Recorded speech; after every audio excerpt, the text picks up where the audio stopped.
4 quadrants, but the non-kinetic quadrant is something which you can start today.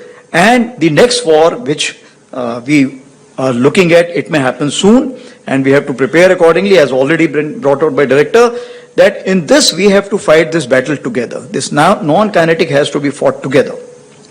So what are the deductions?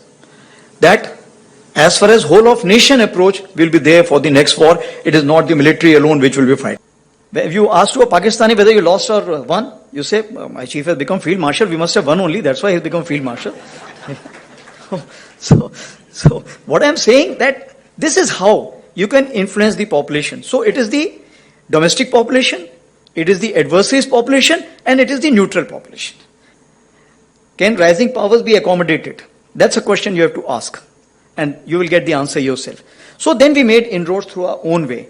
And the narrative management system, by getting the social kind of a sensitive index, then getting to use the Twitters and other handles from other places. So the strategic messaging which was there was very, very important. And that's why the first messaging we did, that okay, justice done, Op Sindoor, that hit the maximum, I am told, in the world today, the number of hits which received. So that was the strategic messaging by a simple message. And the logo which you see all over the world was created by a lieutenant colonel and a NCO.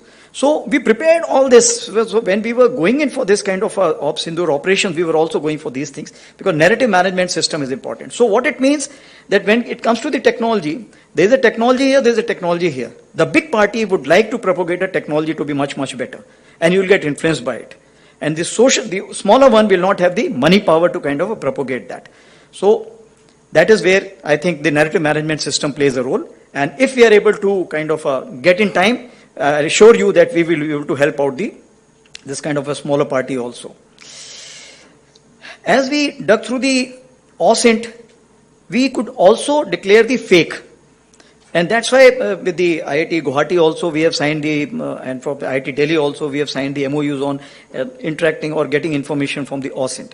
And this fake stamping was something which was giving a great credibility. Now when we talk about the predictive analysis, I told you about the big leaders.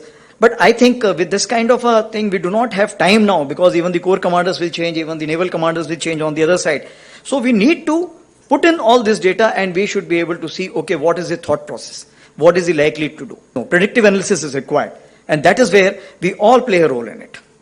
As so the communication is concerned, of course, secure battlefield networks, it helped us in a big way. Cyber defense measures.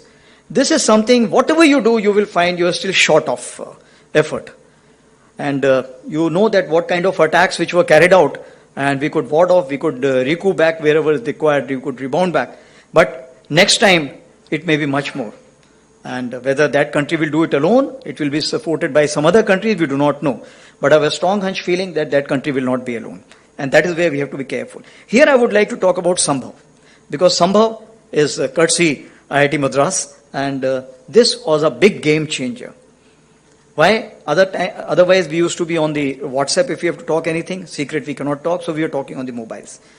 But this Sambhav gave us a big uplift. Same thing, this war starting from 22nd April, we formed various groups as you are aware. But here there was a kind of a drawing board where everybody was knowing what is happening. So my Southern Army commander sitting at Pune, who is controlling the Rajasthan, doesn't have to tell J&K what is he doing. It is known through that. But what we learnt, that we allowed too many people to use Sambhav, and we gave too many permissions. So now at the time of crisis, if there are 100 messages, how will you kind of sift that which is the operationally important? That's why the hierarchy became important. But the workload is something which was, let's say, X, it became 100X. When it became 100X, Murphy's law, the server also went down at that point of time, we had to change the server. So then we realized that the hierarchy of communication becomes very important. So centralization is important, but decentralization is also important. And that is where once we make sure that the hierarchy was kind of reverted back, it became easy. But still, the load on Sambhav was very high, and I'm happy to note that Sambhav 2.0 is also being looked at, because that will kind of help us for Sindoor 2.0. So I'm sure before Sindoor 2.0 starts, Sambhav 2.0 will be actually commercialized. Coming on to electronic warfare, of course, you're masters of it, so I don't have to talk about it. AM spectrum dominance, jamming, I told you it was in a big way. But deception, we could do a lot with the electronic warfare. And beyond that, I would not like to speak, but as you know that his headquarters, etc., depicted from that. And of course, radar fingerprinting. Again, deep data.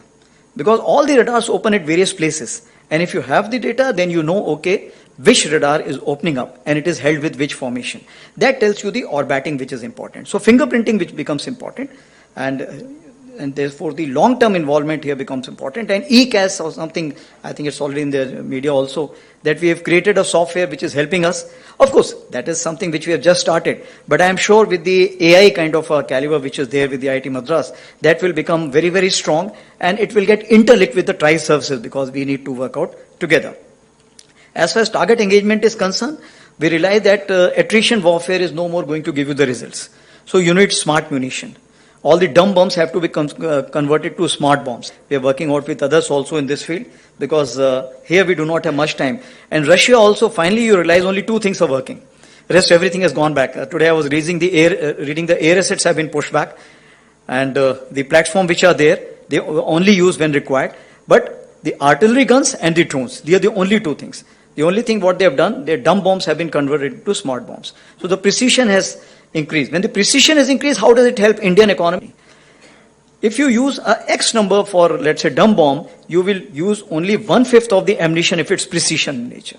And that is where you will find that the cost does not make a difference. The impact which will help us, because it will be timely impact and allow us to further the battle which is required. Rockets, extended range, we are well aware that what we are working here. And we also carried out a trial yesterday where we got the circular reparability of 2 meters for the 70-kilometer Pinaka. And of course, ramjet technology, again, we are having a very, very high hopes. And we are, I'll not say running out of patience, but we are impatient that earlier as it comes, better it is. And of course, if I can say that private industry also tested some missiles, which was again in the newspaper, 150 to 400 kilometers. So we're moving fast and we have to move much faster. Swarm drones and mother and the, if I can say that the sub drones or children drones which are there, there's a new concept. And today there is in the newspaper, in the Twitter also, and in India also, one company has offered 30 kilometers of a spool.